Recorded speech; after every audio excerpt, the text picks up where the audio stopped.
नमस्कार किसान एवं पशुपालक भाइयों, स्वागत है आपका हमारी खेती हमारे पशु यूट्यूब चैनल पर। किसान साथियों, इस समय हम आपसे जो जानकारी साझा करते हैं वो मौसम की जानकारी साझा करते हैं। किस प्रकार का मौसम रहने वाला है और क्या संभावनाएं हैं आगे चल के, इसके बारे में आपसे मैं जानकारी साझा करता हूं। तो किसान साथियों, सबसे पहले मैं आपको बताता हूं कि आज का मौसम किस प्रकार का रहने वाला है। आज का जो मौसम है वो विशेष तौर से उत्तरी मैदानी जो क्षेत्र भारत के हैं उसमें आम तौर पर मौसम खुश्क रहने की संभावना है। हरियाणा, पंजाब, राजस्थान और उत्तर प्रदेश का पश्चिमी हिस्सा, एनसीआर, दिल्ली, इनमें आम तौर पर आज मौसम खुश्क रहने की संभावना है। कुछ एक स्थानों पर हल्के से बादल छाए रहने की भी संभावना है। जैसे आपका चंडीगढ़ के आसपास का एरिया है, इसमें कुछ हल्के से बादल छाए रहने की संभावना है। बाकी आम तौर पर जो मौसम साफ रहने की संभावना है। साथ ही साथ में जो हरियाणा का दक्षिणी हिस्सा है, आसियावास जो आपका लगता है महेंद्र सिंह जी, वहाँ का जो आपका हिस्सा है वहाँ पर भी आज बादल छाए रह सकते हैं। कुछ एक स्थानों पर हल्के से मध्यम दर्जे के बादल रुक रुक कर, यानी धूप और छांव का खेल चलता रहेगा। आज जो मेरा वीडियो बनाने का उद्देश्य है वो ये उद्देश्य है किसान साथियों, कि जो चक्रवात हमारे भारत की तरफ बढ़ रहा है वो उत्तरी भारत के मैदानी क्षेत्रों को कितना प्रभावित करेगा, इस विषय पर मैं आपसे जानकारी साझा करना चाहता हूं। किसान साथियों, जिस प्रकार से आपको जानकारियां मिल रही हैं, बहुत भयंकर तूफान है, बहुत भयंकर चक्रवात है, हर जगह पे तबाही मचाता चल रहा है। चीन में तबाही, वियतनाम में तबाही, पता नहीं कहाँ कहाँ तबाहियाँ मचाई हैं। और अब वो भारत के तट पर आ चुका है। बंगाल की खाड़ी में उसका लगातार जो प्रकोप है वो देखने को मिल रहा है और अब वो भारत के मैदानी भागों की तरफ, यानी भारत के अंदर घुस रहा है। तो ऐसे हालात में किस प्रकार का मौसम रहने वाला है, क्या संभावनाएं हैं, किसान साथियों, मैं आपसे जो जानकारी साझा कर रहा हूँ वो मेरा खुद का अनुभव है। और वो अनुभव ये कह रहा है कि अगर उत्तरी भारत के मैदानी क्षेत्रों में पश्चिमी हवा है, ये यूं ही चलती रही जिस गति से चल रही है, आज तीसरा दिन है किसान साथियों पश्चिमी हवा को, और पूर्णिमा तक यानी पूर्णमासी तक, शायद 18 तारीख की पूर्णमासी है या 17 की 18 की है, यहाँ तक आपकी पश्चिमी हवा चलेगी, इसको कोई नहीं रोक सकता।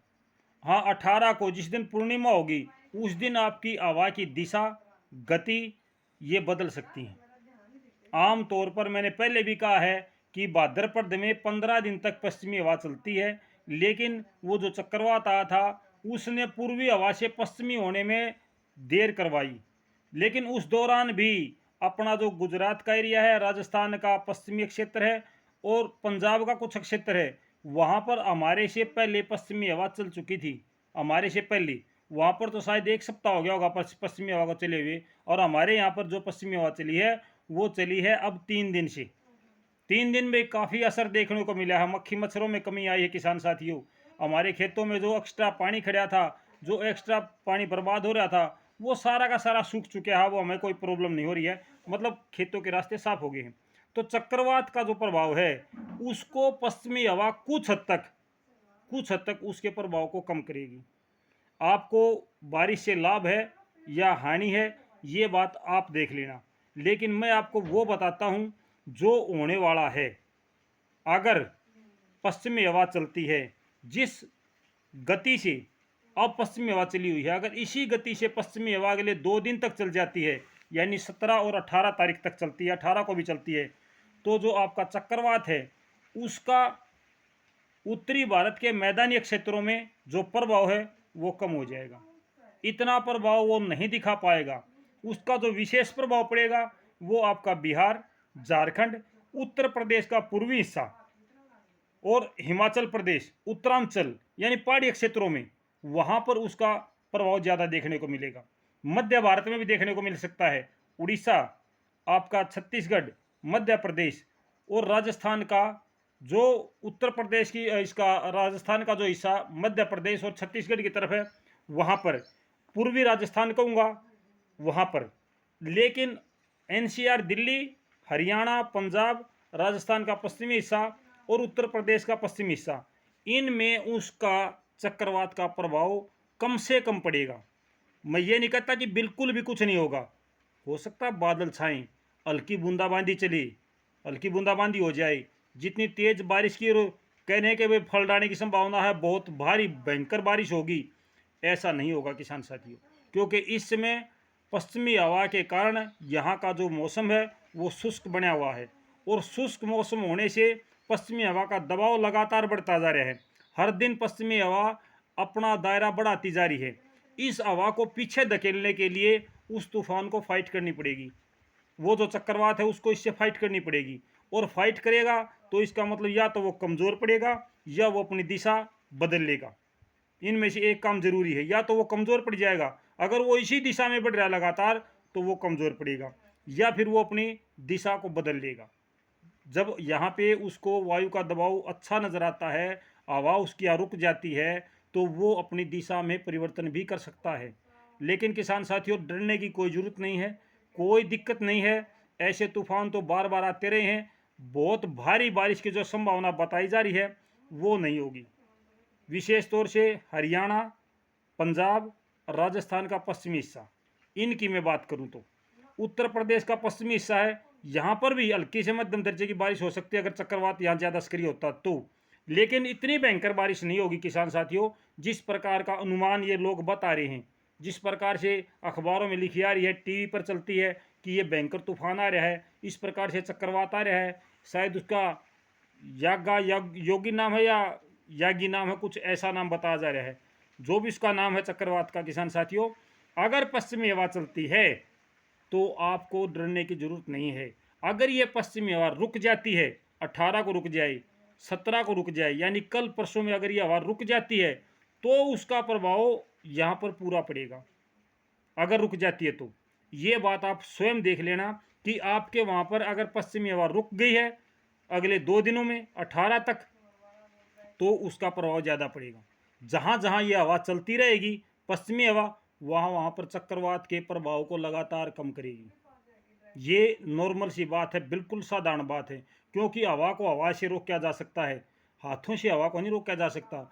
चक्रवात से लड़ने में ये अरब सागर से आने वाली हवा सक्षम है और उसको कमज़ोर करेगी, उसको रोकेगी, उसको अच्छी बारिश होने से भी रोकेगी, हल्की से मध्यम दर्जे की बारिश या फिर बूंदाबांदी। इस प्रकार का जो मौसम है वो हमारे उत्तरी भारत के मैदानी क्षेत्रों में आपको उस चक्रवात के दौरान देखने को मिल सकता है। लेकिन भारी बारिश तब हो सकती है जब पूर्वी हवा चलेगी और बहुत फास्ट चलेगी, बहुत तेज चलेगी और उसमें व्यापक नमी होगी, तो बारिश की संभावना बनती है। जब तक ये हवा चल रही है पश्चिमी, तब तक कोई ज़रूरत नहीं आपको डरने की, ऐसा ही मौसम चलेगा। हाँ, अगर पश्चिमी हवा रुक जाती है और पूर्वी हवा शुरू हो जाती है तो वो चक्रवात यहाँ पर भयंकर तबाही मचा सकता है।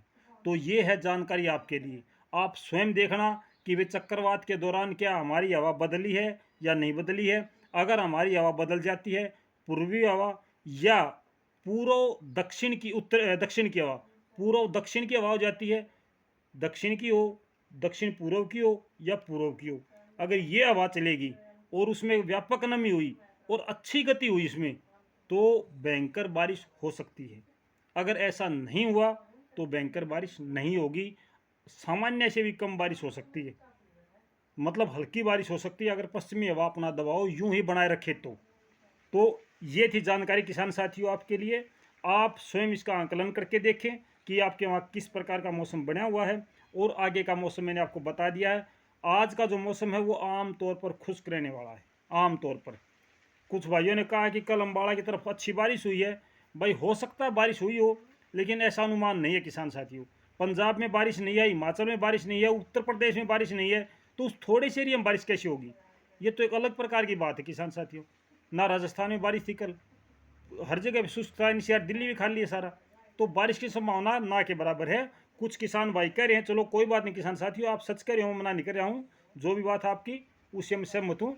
लेकिन किसान साथियों, आमतौर पर ऐसे मौसम में जब इतना अच्छा मौसम हो रहा हो तो बारिश की संभावना कम होती है। तो जिस भाई को, जिन्होंने अभी तक चैनल को सब्सक्राइब नहीं किया है, किसान और पशुपालक भाइयों, मैं आप सभी से प्रार्थना करता हूं कि इस चैनल को सब्सक्राइब करें, लगातार नई अपडेट पाएँ और समय के साथ चलें। हर प्रकार की कृषि और खेती की जानकारी आपको मैं इसके माध्यम से उपलब्ध करवाता हूँ। लगातार आपके साथ जुड़ा रहता हूँ, बिल्कुल 100% जानकारी आपके साथ साझा करता रहूँगा और यही मेरा उद्देश्य है किसान साथियों। तो सभी किसान भाइयों को नमस्कार, जय हिंद।